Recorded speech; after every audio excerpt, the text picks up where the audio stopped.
ಒಂದರಿಂದ ಎರಡರಿಂದ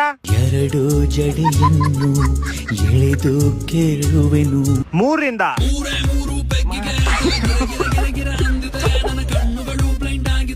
ನಾಲ್ಕರಿಂದ 4 ಕ್ವಾರ್ಟರ್ ಕುಡಿದ್ರು ಸರಿಯಾಗಿ ನಿಂತಿದ್ದೆ ಸೂರ್ಯನ ಆರರಿಂದ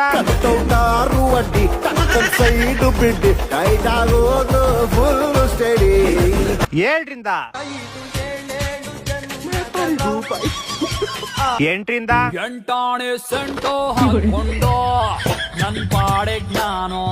ಒಟ್ಟಾಣೆ ತಿನ್ಕೊಂಡ್ ಹೋಯ್ತಿದ್ದೆ ಒಂಬತ್ತರಿಂದ ಹತ್ತರಿಂದ ಸೊ ಗೈಸ್ ನೀವು ನಂಬರ್ 5ರಿಂದ ಯಾವ ಸಾಂಗ್ ಬರುತ್ತೆ ಅಂತ ಕೆಳಗಡೆ ಕಮೆಂಟ್ ಮಾಡಿ.